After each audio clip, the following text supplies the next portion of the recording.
Please ভাইয়া, আর করো না। ব্যথা হয়ে গেছে আমার শরীরের সব কিছু। আবারও ভাইয়া? এই আমি না তোর জামাই, এখন আবার ভাইয়া কিসের শুনি? আমি তোকে ভাইয়াই ডাকবো। দেখি আজকে কে ছাড়ে তোমাকে। আম্মুকে ডাক দিয়ে বলে দিব কিন্তু সব কিছু, যে তুমি আমার সাথে সারা রাত এসব কেন করো।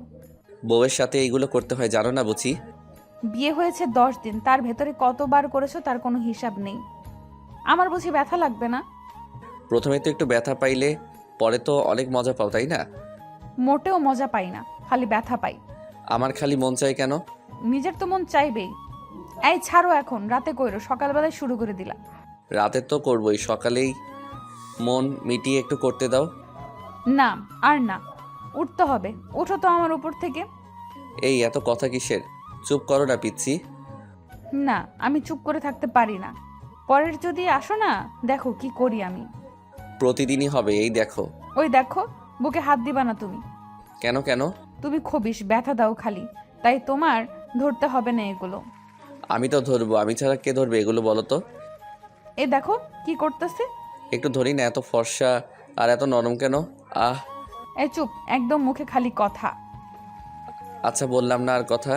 আমি আদর দেই, ঠিক আছে তোমাকে? আরো কতক্ষণ করবা তুমি? থামতে কি মোটেও ইচ্ছা করে না? থেমে গেলেই তো গেলাম, আর কিছুক্ষণের ভিতরে থেমে যাব সত্যি। আমি ওকে আদর করতেছি আর ও আমার চুল টেনে ধরে আছে। পিচ্ছি মেয়ে একটা, একবার আদর করলে মন চায় সারাদিনই করি।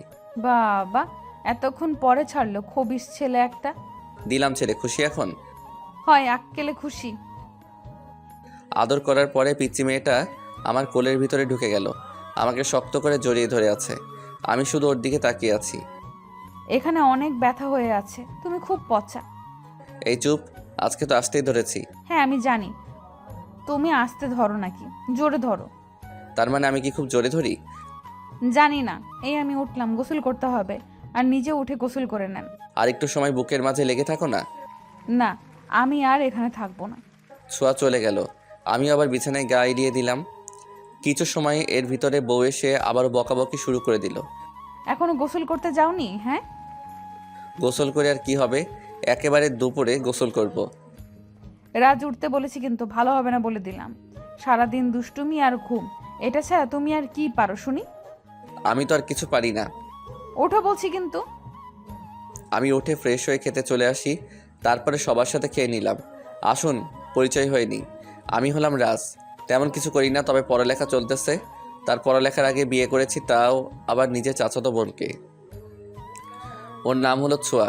ও আমার কিছু বছরের ছোট, যদিও অনেক মিষ্টি একটা মেয়ে। খুব ভালোবাসি ওকে। বিকেলবেলা দেখতে পেলাম আমার পিচ্চি বউটা শাড়ি পরেছে, বেলকনিতে বসে পেয়ারা খাচ্ছে। আমি তাই ওকে কোলে নিলাম। রাজ, এই রাজ কি করতেছো? দেখে ফেলবে সবাই, ছাড়ো বলছি। বিছানায় চলো, একটু আদর দেই। ছাড়ো। এই চুপ, একদম মায়ের খেও না। সারাদিন আদর আদর করবা না, বুঝলা? আমি আস্তে করে ওকে বিছানায় নিয়ে এসে ওর পেটের উপরে বসে পড়ি। যাও কোথায় শুনি? কুত্তা বান্দর, সারাদিনই এমন করবি না।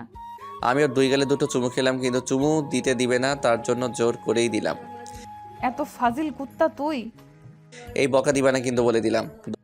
বকা দিব না তো তোমাকে আদর দিব? হ্যাঁ, দরকার হলে আমাকে আদর দাও, তবু বকা দিবে না।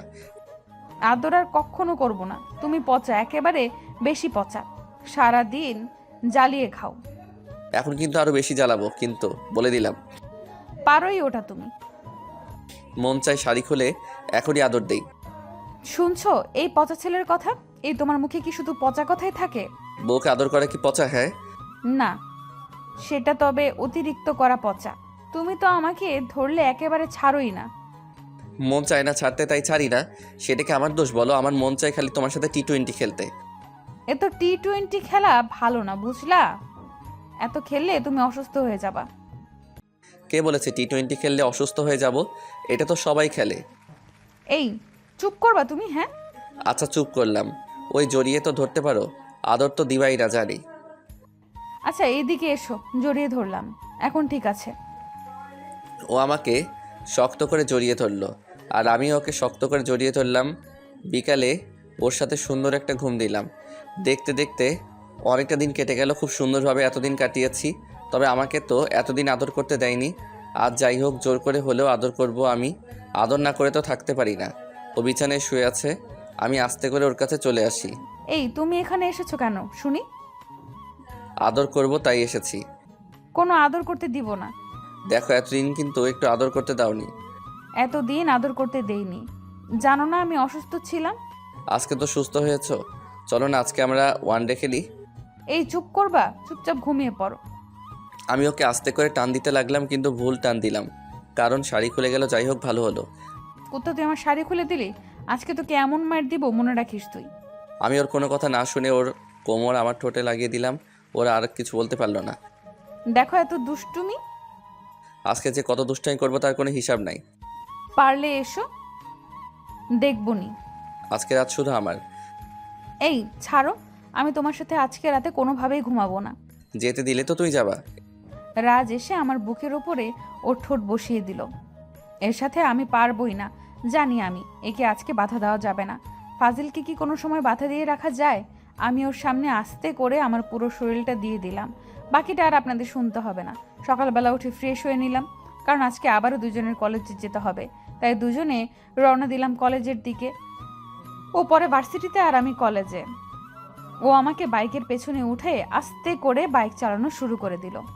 এই যে চুপ কেন আস? চুপ করবো না তো কি করব? সারা শরীর ব্যথা করতেছে কালকে রাতের কারণে। আচ্ছা বাবা, ঠিক আছে, আজকে না হয় আর করবো না। হয়েছে, নিজে করবে না, আবার তা বাড়িতে গেলিয়ে দেখা যাবে না। বলবেনি যে বউ একটু আদর দাও না, তখন কি হবে শুনি? তোমাকে আদর করতে না পারলে আমার ভালো লাগে না, আমার একটাই তো। চুপ। এই যে আমাকে এখন নামিয়ে দাও, এসে পড়েছি। আমি ওকে বাইক থেকে কলেজের সামনে নামিয়ে দিলাম। যাও তাহলে। আর হ্যাঁ, কোনো মেয়ের দিকে তাকালে কিন্তু বাড়িতে নিয়ে এসে এমন মাইর দিব মনে থাকবে সারা জীবন। এমনকি তোমার বান্ধবীর সাথেও যেন আমি কথা বলতে না দেখি, তাহলে কিন্তু খবর সত্যি সত্যি 12টা বেজে যাবে। নিজেরই একটা সুন্দর বউ থাকতে অন্যদিকে কেন তাকাবো? এখানে তাড়াতাড়ি চলে আসো কেমন? আমি দাঁড়িয়ে থাকবো না রাস্তায়, ঠিক আছে? আচ্ছা ঠিক আছে। আমি বাইক চালানো শুরু করলাম। কিছু সময় পরে ভার্সিটি চলে আসি। এই যে এখন আপনারা যান, আর হ্যাঁ, অবশ্যই আমাদের জন্য দোয়া করবেন, ঠিক আছে?